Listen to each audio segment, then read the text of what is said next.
C'era una volta un coniglietto di nome Carlo che viveva nel bosco. Carlo era un coniglietto allegro e simpatico che amava giocare con i suoi amici.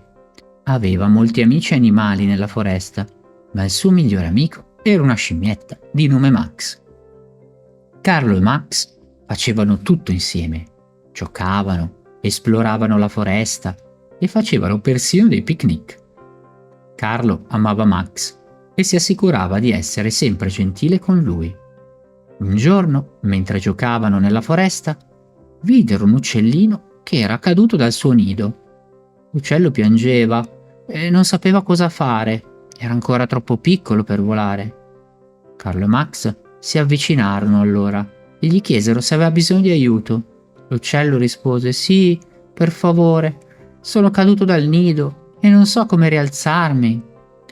Carlo e Max si guardarono e capirono che dovevano aiutarlo. Allora lavorarono insieme per trovare alcuni bastoncini e foglie per costruire un nuovo nido per l'uccello. Quello vecchio, infatti, si era rotto, per quello era caduto.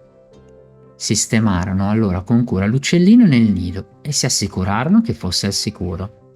L'uccellino guardò Carlo e Max e disse: «Grazie mille per avermi aiutato. Voi due siete stati davvero gentili». Carlo e Max erano felici di aver dato il loro aiuto all'uccellino.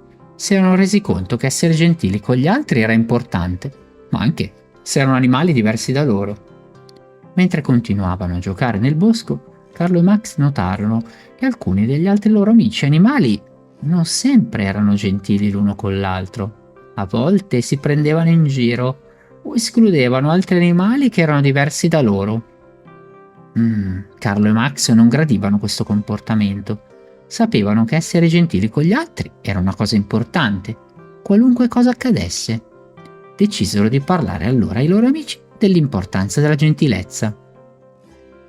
Riunirono allora tutti i loro amici animali e parlarono con loro spiegando quanto era importante essere gentili gli uni con gli altri.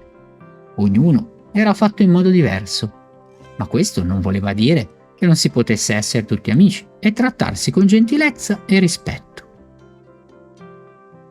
Gli animali ascoltarono Carlo e Max e si resero conto che in effetti erano stati un po' scortesi gli uni con gli altri. Si scusarono e promisero di essere più gentili in futuro. Da quel giorno Carlo e Max si assicurarono di essere sempre gentili con chiunque.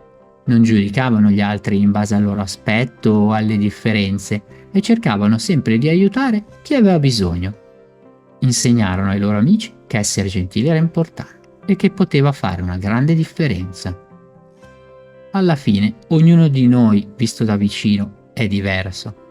Ma ciò non significa che non possiamo essere amici e trattarci l'un l'altro con gentilezza e rispetto. Aiutare gli altri è importante e può fare una grande differenza nella vita di tutti.